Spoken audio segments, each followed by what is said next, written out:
that time, all major automobile manufacturers were committing to include HD radio players as a standard in all their vehicles. So we knew it was just a matter of time before that radio player would be a common item in all vehicles. So, and the other benefit that we had with HD radio was that to lease a HD radio frequency, it was about $100,000 a year. So $100,000 versus 20 million, it was a no-brainer for us. And because it was $100,000, we went nuts. We took radio stations in New York, in New Jersey, Chicago, LA, San Jose, and San Francisco. We went national. So now that we had the frequencies and now that we had the coverage, the next step for us was to build the content. So we went over to India. We hired people from Radio City, from Red FM. We tied a deal up with the BBC for exclusive content for North America. And we built this truly world-class content base, which I would even say that not even most Indian radio stations had. So we had the platform and we had the content. So it was just a matter of now waiting till people actually started tuning in, and we just thought, the advertising dollars was just going to flow in. But we were very wrong. The automobile manufacturers who committed to including this radio set as a standard on all their vehicles abandoned the technology. And it was just only a very few brands, very few automobile manufacturers that actually ended up including it. So even though we had the frequencies and even though we had the content, there was very few people who had the ability to tune in. So this was a big problem for us because from an advertiser's point of view, we couldn't really reach out to the 3 million people that we were targeting. So we went back to the drawing board. We re-strategized and we came out and we did something similar to what most other radio stations did at that time. We went online, we launched a mobile app, we registered on iTunes Radio, and we tried to use that digital route to reach the consumer base. But the biggest problem we had with that was none of the advertisers or none of the media or advertising agencies took us seriously as a mainstream radio or broadcasting network. So we had to again go back to the drawing board. And we started thinking, okay, what we really have is a really good content base. It's just a matter of getting this out to the people. So what we came across was there was a lot of what we call mom and pop radio stations.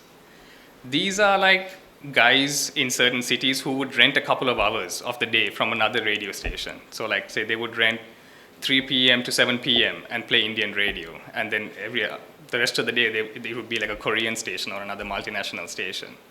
So we went out and reached out to all these guys and we said, hey, we'll give you world-class content. You guys manage your radio station. You guys get the advertising dollars. You just pay us a fee for using our content. And that was a very successful model. Pretty much almost every radio station in North America focusing on the Indian market ended up playing our content, which was a major win for us. But we also realized that if we want scale, we cannot, using this model, we can't just be focusing on the Indian market. We need to be going after all multinationals or all minorities. The Japanese, the Koreans, the Vietnamese, or even the Chinese.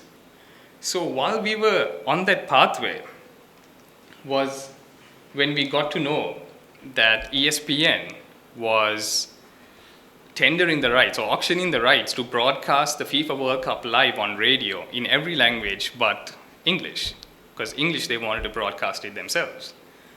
So we knew this was the perfect platform for us to be taken seriously as a multinational, multi-language media player, media content company.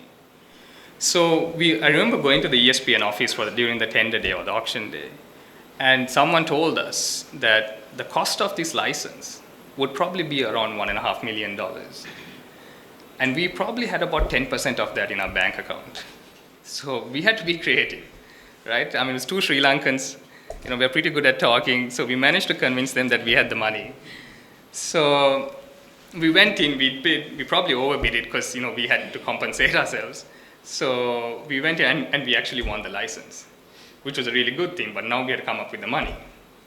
And it's not an amount that you can just go to your father and ask for either, right? So what we did was we told ESPN, yes, this is ours, we are going to take it. we then went to other media companies, other radio stations, the Chinese, the Koreans, the Vietnamese, and we said, hey, we have this license. Do you want to have exclusive rights in your language? And we sold them the exclusive rights. And using the deposit money from those guys, we ended up paying ESPN. And we got that license, and we quickly gave them the feed, and we ended up making over $4 million from that deal. So it was a deal which was worth $1.5 million. We didn't have the money to do it. We were pretty creative, and we planned it, executed it, and it was one of the best deals that company did at that time. So what I really learned during my time at World Band Media is 95% of the businesses, I mean, you guys probably know this, but 95% of the businesses that start up each year fail. And from the 5% that actually survive, I would say even 99% of them don't turn out the way that they really intended to on their business plan. And I think that's completely fine. What's really important is that you keep reinventing yourselves every time you get shot down. You've got to be creative and not take no for an answer. And that's exactly what we did at World Band Media. And just so you guys know, now World Band Media we went from being an Indian radio station to a content company to a multi-language media company. And now it's actually a Hispanic radio talk show station on Sirius XM. How would we have ever imagined that we would have been from Indian to speak in Spanish? No chance, right? But we did it. And my partner is still running that firm, and it's doing quite well still. So the second venture I want to talk to you about is about this small logistics company called California Logistics, or CLL. So after moving back to Sri Lanka, like Saurashi said, my father asked me if I would be interested in getting involved in some of the family businesses. So one was this. So CLL was your typical third-party 3PL, third-party logistics firm. They were doing freight forwarding, clearing, transport, a very saturated business, a very saturated segment with very, very low margins. So when I got involved, I used to always think, when I was living in North America, I used to always see these massive car trailers going on the highways there, carrying 10, 15 cars at a time. And I used to always wonder why Sri Lanka never had any of them. And then when I started getting involved and I wanted to really diversify our portfolio, I dug into this, I researched into this. And I saw that it was mainly because all the vehicles that was coming in at that time was coming to the Colombo port. And all the importers were mainly around Colombo. So all these guys had about 30 to 40 drivers who would go to the port when a shipment came, drive to the yard, and then send the drivers back again. And their biggest problem was vehicles going missing during these clearing times. So one day I remember waking up and reading the news, and for our luck, and probably for the whole country's bad luck, they were opening the Hambantota port, right? And the port was without any cranes. So the only things that could get unloaded in that particular port were things that could literally drive off the ship, right? So immediately the government said they're going to move all the vehicle imports from Colombo port to Hambantota port. And because we had done that research, and because we've seen these trailers in the road before, we knew immediately that existing models of using drivers to bring each individual car by road is not going to work. So we immediately jumped on it. I remember writing to a couple of the trailer manufacturing companies in Europe, in China. I went on Alibaba and tried to see how we can import a trailer down. But it wasn't as easy as we thought it was, because none of them were willing to ship it assembled. They all wanted to disassemble it and then get it assembled, dismantle it and get it assembled here in Colombo, which can always be tricky. So what we did was we got the engineering drawings from one of the firms, and we partnered with a local firm here called Trantry and got it fabricated ourselves. And because we did our research, and because of our past experiences of knowing that things never go according to plan, we were actually a little smarter than the rest. Because we built our trailer in a way that it had the flexibility to carry almost any type of vehicle. It could carry from a bike to a three-wheeler to a car, a jeep, like a SUV, a van, and even a bus. So we knew that in case there's a downturn in automobiles, we could always transport some other form of vehicles which had a constant demand, like three-wheelers. We were the first to actually have a vehicle trailer being used here in Sri Lanka. So we had 100% of the market share. And then, of course, eventually other people caught on and they started copying. But even when they started copying, because of the head start we had, we were able to move up the value chain before they were able to think about it. We went from just transporting it, we went to clearing the vehicle, transporting it, bringing it to our yard in Colombo. We would do light assembly. That's like fixing the side mirrors, putting the carpeting in, and other small modifications.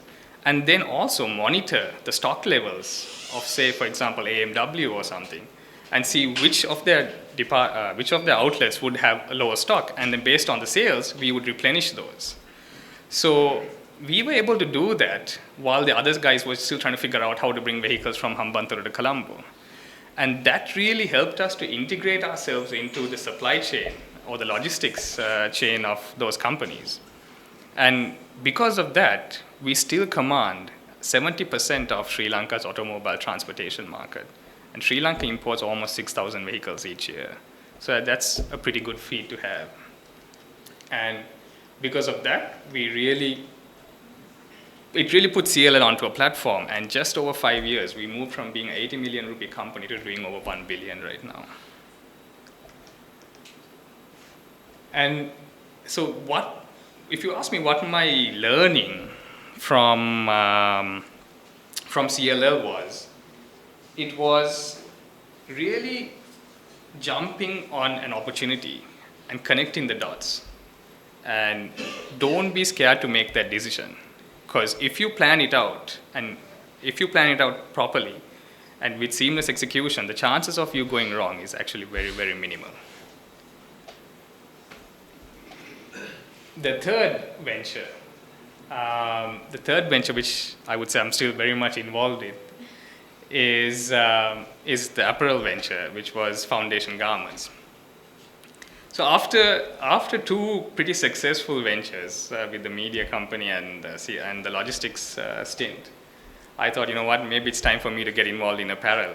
I mean, how hard could it be, right? And then I found out pretty soon that it's bloody hard. So I got into Foundation Garments. So Foundation Garments before was called Jinadasa Garments. It was formed about 35 years ago, and like Swarish said, it was started by my father. And just like most other apparel companies in Sri Lanka at that time, it was a very family-driven, family-owned business. It was a very family-driven, family-owned business. So it was owner-run, it was owner-managed, and the success and failures of those companies are very much directly related to the owner who's managing it at that time. So, which was my father. So my father put in a lot of hard work and time and dedication towards this, and he grew that business from zero to almost $40 million, growing it from one factory to 12 factories in Sri Lanka. He had factories in Ghana and he had factories in Kenya. But 25 years into the business, you get tired, and you start becoming content. You know, you're happy with what the business is making, and that's when it becomes dangerous for companies, because you stop reinvesting into your business and you start investing into other, I would say, headache-free businesses. And most often it was land or real estate that people went into. So what people don't realize is when you stop reinvesting in your business or when you stop changing the game, everybody else is continuously running.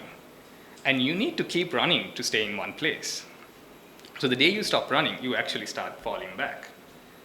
So what happened here is 2008 came, my father turned 50 and he retired. He thought, you know what, this is it. I've gone through enough pain.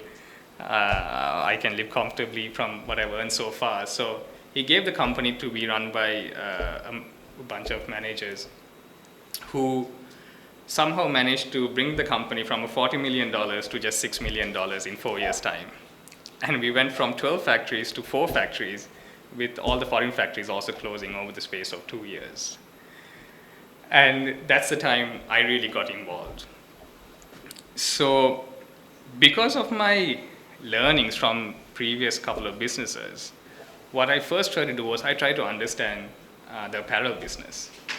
I mean, 5 years in, I'm still trying to understand the apparel business, but I have a bit better idea now. But so I got in, and when I studied the other players, the top 3 guys, and saw what they were doing different, and what I immediately realized was that we were lacking the management which these guys had.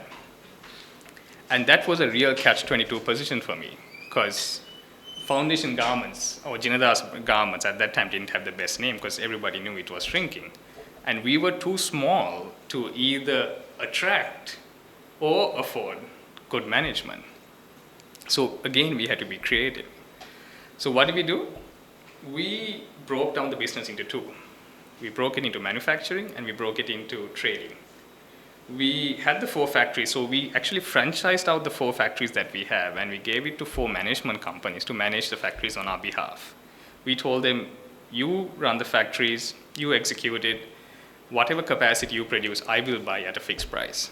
So that really solved my manufacturing back end. And that limited me to just focusing on the front end. And by leading from the front and then also getting help as we grew with professional management, we managed to really develop a pretty good front end. And just over time, we managed to grow it from $6 million to nearly $50 million within the space of 4 years. So we actually became bigger than we ever was just last year. So what happened thereafter was, one thing which I truly believe in is, as important as a business strategy for a businessman, it's also very important to have an exit strategy. And my exit strategy for apparel or for Foundation Garments was, I need to grow this business till it reaches $100 million. And that gives me scalability. And once I reach that scale, I'm going to look at an exit strategy like either a merger or a takeover or even a public listing. So now that I knew that I was halfway down the journey, I wanted to get a second opinion. So I thought no better way to get a second opinion than to reach out to the investment banks or the private equity funds. So I reached out to them with no intention to dilute my stake or dilute our family's stake. I just wanted to see and get feedback of what potential investors thought of our business. So I met them. Some were quite interested to invest in it, some weren't. But the feedback that I got was quite priceless, because I now got the thinking of a potential investor, and I managed to tweak the business to suit the needs of a potential investor. We brought the corporate governance in, we started to structure it a little bit, and things like that. But what really happened from that whole exercise was that a couple of months after, I get a call from one of those investment banks, and they call me and say, Dilanka, there is a British company who's keen to look at a merger. Would you be keen? So, I really wasn't, because I was still at $50 million, and I knew if I gave away a considerable stake right now, I'll be diluting my ownership too early, and I'll be losing out on shareholder wealth. So, but I thought, it always never hurts to learn. So I went for that meeting, and I still remember it was at one of the auditors' offices, and I walked in, and there sits Dan Gomez.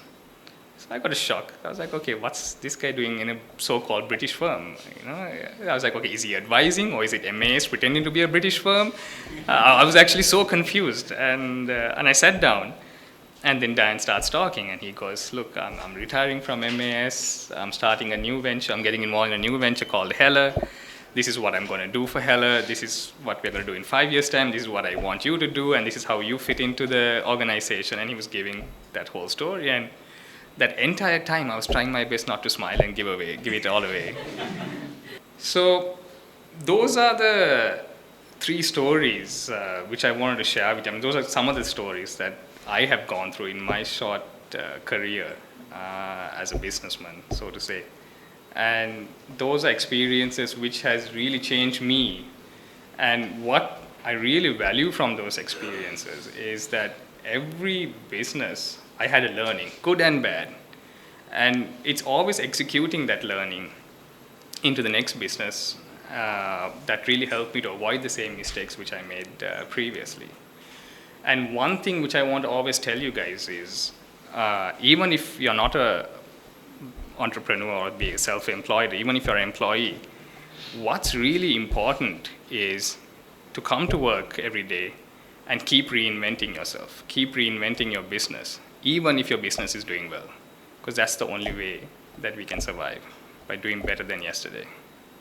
Right. Thank you very much.